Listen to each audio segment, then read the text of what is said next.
शुभ प्रभात प्यारे बच्चों।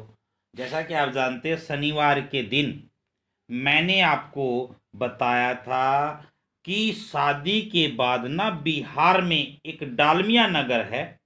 वहां पर ना औरतें जब सिनेमा घर में जाती थी तो अलग अलग दड़बों में बैठती थी, अलग अलग अपने मर्दों से अलग बैठती थी। तो उसने उन्हीं औरतों को बाद में नाटक करने के लिए मना लिया, वो भी प्राय मर्दों के साथ।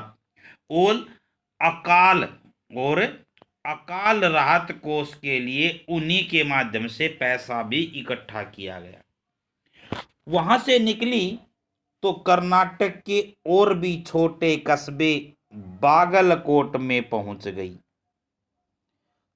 तब तक मेरे दो बच्चे हो चुके थे जो स्कूल जाने लायक उम्र पर पहुंच रहे थे, पर वहां कोई ढंग का स्कूल नहीं था। यहां तक मैंने आपको पूर्ण करवा दिया था। अब देखिए, लोगों की राय पर मैंने पास के कैथोलिक बिशप से दरख्वास्त की, यानी विनती की कि उनका मिशन वहां के सीमेंट कारखाने की आर्थिक मदद से हमारे कस्बे में एक प्राइमरी स्कूल खोल दी। अर्थात उसका मिशन यानी उसका मुख्य उद्देश्य था कि सीमेंट कारखाने से कुछ पैसे लिए जाए और वहां एक प्राथमिक पाठशाला, प्राइमरी स्कूल को प्राथमिक पाठशाला बोलते था, अर्थात 5वीं कक्षा तक। पहले उन्होंने कहा क्योंकि उस प्रदेश में क्रिश्चियन जनसंख्या कम थी, इसलिए वे वहां स्कूल खोलने में असमर्थ थे। मैंने गैर क्रिश्चियन बच्चों को भी शिक्षा पाने लायक सिद्ध करते हुए अपना इसरार जारी रखा, अपनी विनती को जारी रखी। तब उन्होंने कहा, हम कोशिश कर सकते हैं, बशर्ते शर्त रख दी, आप हमें यकीन दिलाए कि वह स्कूल अगले 100 वर्षों तक चलता रहेगा। प्यारे बच्चों, यानी ईसाइयों की वहां संख्या कम थी, इसलिए उन्होंने स्कूल खोलने से मना कर दिया, लेकिन एक शर्त रख दी कि वहां पर ये वचन दो कि यह 100 वर्षों तक चलता रहेगा। मुझे गुस्सा आ गया। मैंने कहा, स्कूल की छोड़िए, किसी के भी बारे में यकीन नहीं दिलाया जा सकता कि वह अगले 100 बरस तक चलेगा। वे भी गुस्सा खा गए, बोले, खुदा का लाख शुक्र है, बच्चों के न पढ़ पाने की समस्या आपकी है, मेरी नहीं। बात कड़वी थी, पर 100% सच।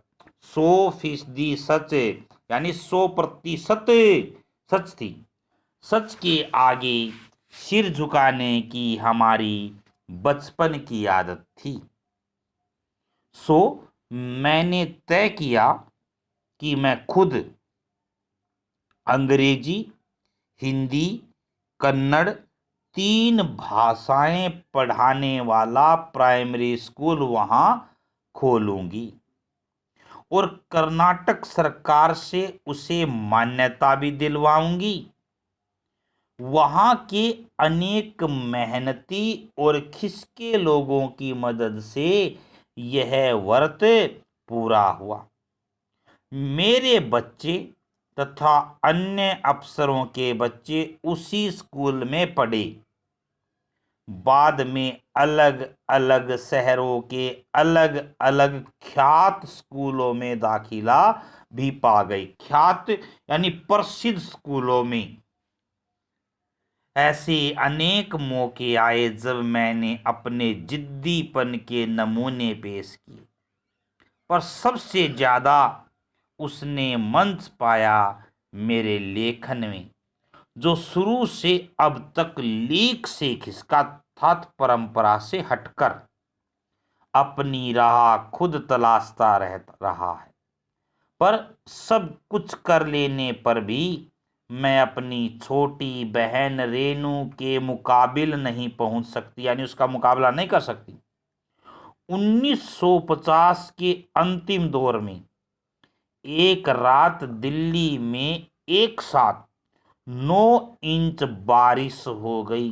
प्यारे बच्चों, जब बहुत तेज बारिश होती है तो उसका पैमाना होता है इंचों में, इंच में मापा जाता है।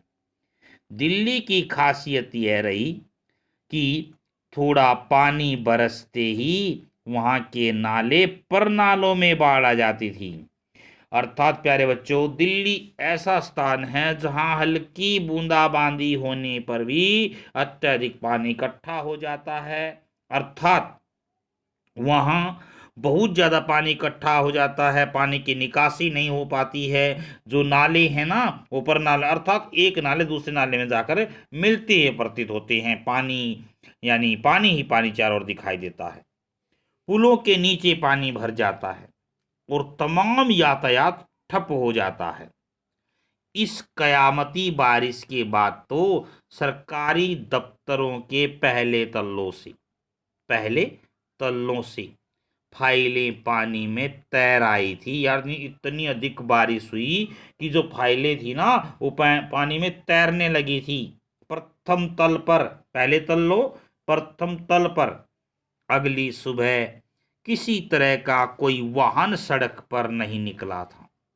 जाहिर है कि रेनू के स्कूल की बस भी उसे लेने नहीं आई। रेनू ने कहा, कोई बात नहीं, मैं पैदल चली जाऊंगी। सबने समझाया, स्कूल बंद होगा, मत जाओ। उसने कहा, आपको कैसे पता? इस सवाल का माकूल उचित जवाब किसी के पास नहीं था। हमारे यहाँ फोन जरूर लगा हुआ था, स्कूल में भी रहा होगा, पर बारिश के चलते वह ठप पड़ा हुआ था। तो अर्थात वह खराब था। तो रेनू अकेली पैदल स्कूल चल दी।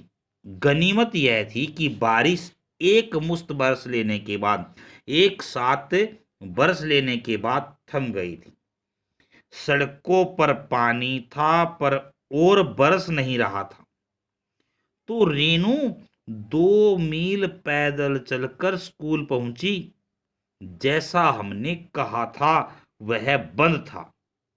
चौकीदार रेनू को देख दंग रह गया, पर रेनू